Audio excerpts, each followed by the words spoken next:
for a little bit. I'll be back. Okay, I was going to show you how I cook bacon, and I know how to cook bacon. I just last time I did it, I left it there on accident. Well, let me show you something. How do you cook bacon? You put it in the pan with olive oil or something, and then you wait till it's crispy and turn it a little bit to make sure all sides are crispy. Well, what if I could show you a simpler way to cook it, that it would come out the same every single time, and you would probably never burn it, and you wouldn't even have to turn it. What do you think? Would that be a good thing? Yeah.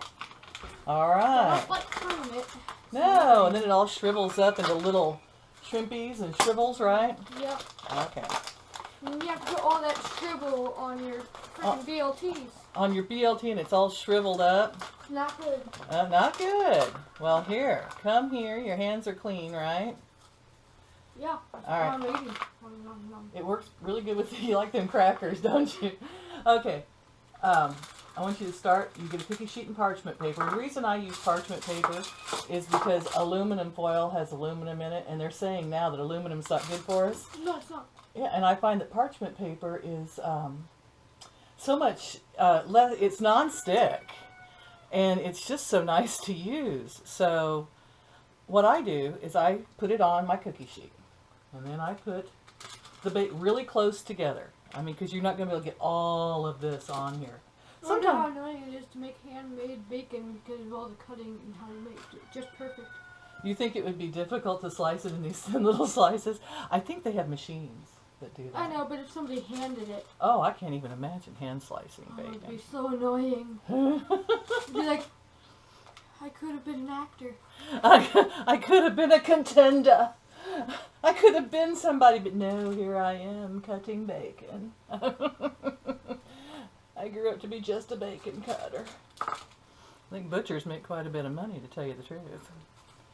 I don't know. I wouldn't want to be one.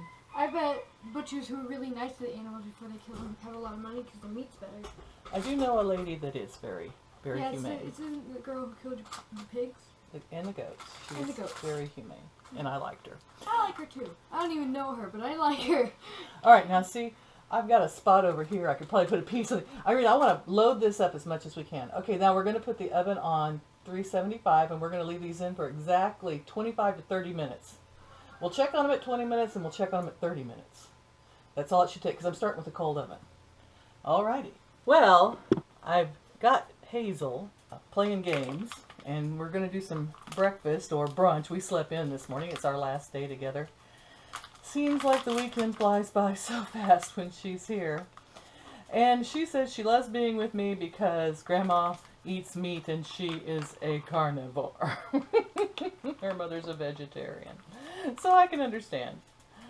So I was going to, since we have some bacon left over here, I'm going to do some little snackies for the rest of the week. And I'm just taking this grass-fed organic beef, rolling it into small balls.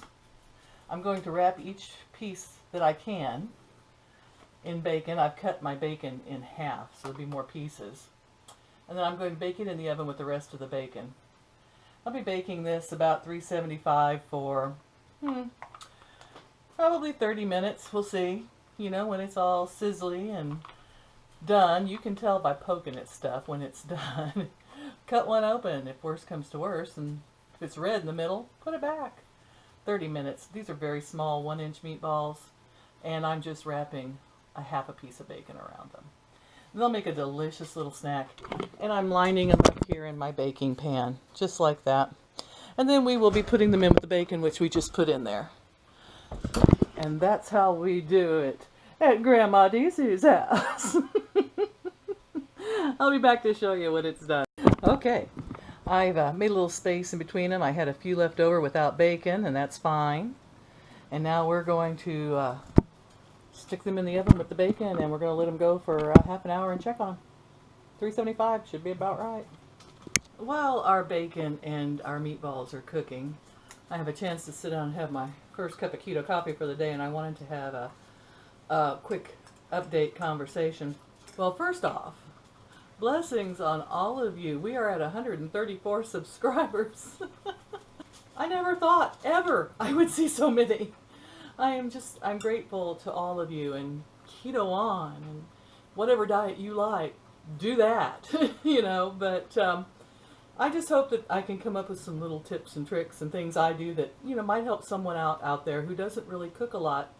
And I notice that a lot of young women these days don't know how to cook. Hazel, I don't get her very often, and even she is woefully left out of the cooking world. I walked through the grocery store the other day and I noticed that everything's in boxes now. It's add water, simmer for 7 minutes, cover with a lid, and walk off. And the meat's in there, and the pasta's in there, and the sugar's in there, and the carbohydrates are in there, and the chemicals are in there. And it's really concerning to me. I mean, once I've been on this keto diet a while, it's like you get your eyes opened up. And then when you walk through the grocery store, you see it differently, very differently. I used to raise my own goats and had my own meat butchered. I love goat meat. I love goats. I heard Hazel mention earlier, as long as they're humanely treated, and mine were loved and kissed and hugged right up to the last minute. I know some people says that sounds kind of ghoulish, but it was part of life, and at least I knew that the meat that I had at that time was loved, fresh, chemical-free, and it did not suffer, ever. Well, I got to where I couldn't afford the feed anymore. I couldn't afford the upkeep on the pens. Goats take a lot of patience and upkeep. They can get out of anything. So I ended up having to get rid of my little herd, and I missed the goat milk and cheese I used to make. That was a lot of fun. On the upside here, I want to talk about carbohydrates. I think this diet is so new and unusual that there's a lot of us having trouble with the concept of high fat, low carb. I think we take the low carb, some of us, really seriously. And for like bodybuilders and things like that, I can understand you're in a professional world, you're using your body to make money or to just, as your hobby, it's what you want to do. And that's fine. But for the rest of us, like old gals, you know, we're just wanting to be healthy and to lose weight or whatever our reasons, feel better, not be so craving and out of control, whatever our reasons are for wanting to keto diet. A lot of people get really incensed about carbs are everywhere. Everything has carbohydrates. Even our body produces carbohydrates. So to me, and this is my personal opinion, I'm looking at more, does it raise my insulin? Because it's the insulin that raises in your body and lowers that causes the cravings. It also causes the fat storage. And this is my understanding from all the research that I've read and everything that's going on.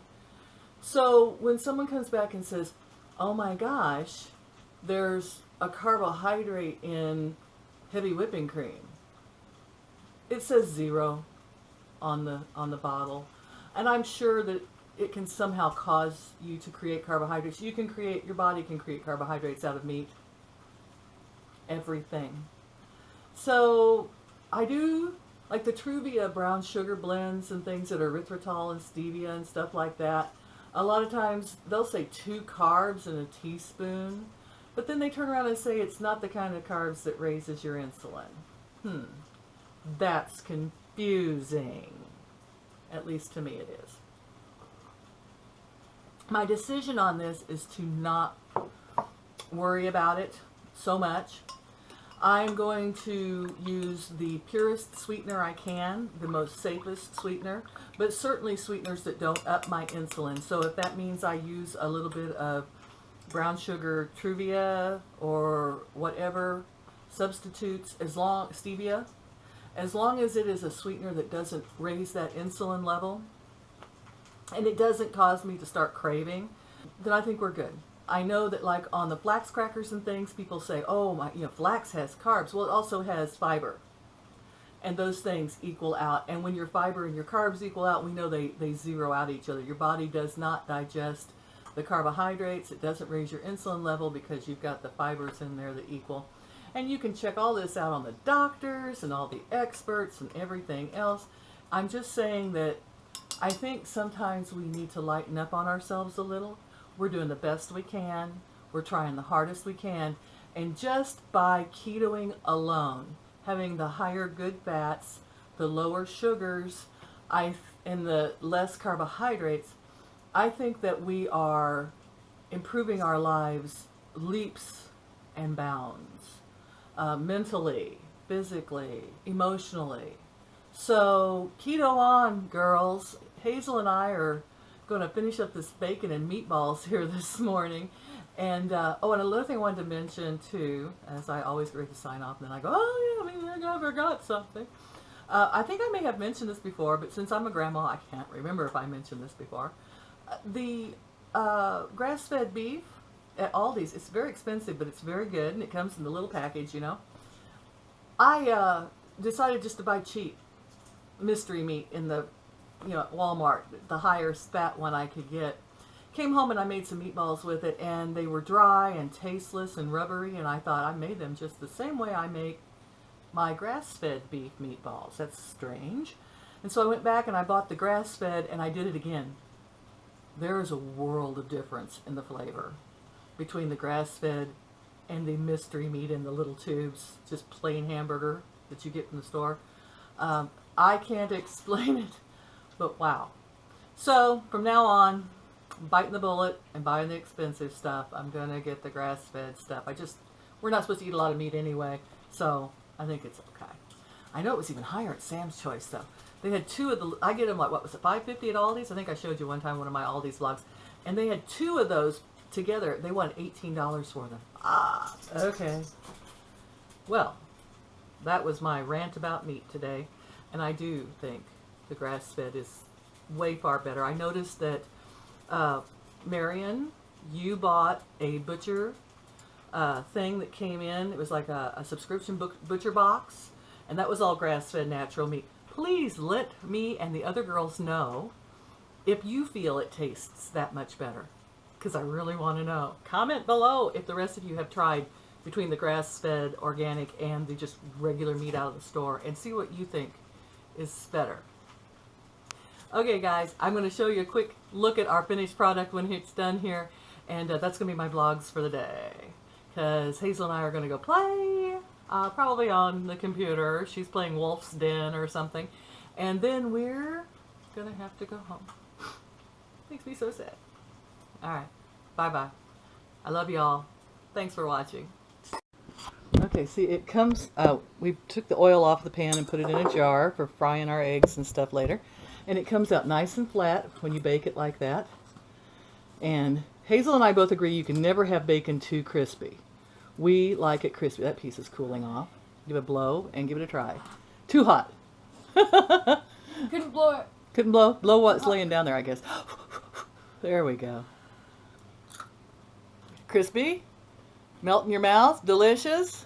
Now that's how you cook bacon. Did you see the meatballs we have in here?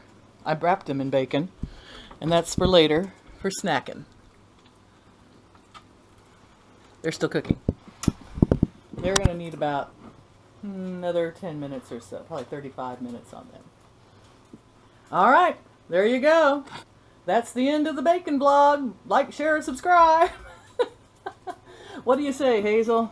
Anything to the people before you have to go home? You need to make this. Like, I don't know what you had to put something on that. I did not. Like some sort of spice. Nope. That's just bacon. Never had bacon that's good. She never had bacon that good. There you go.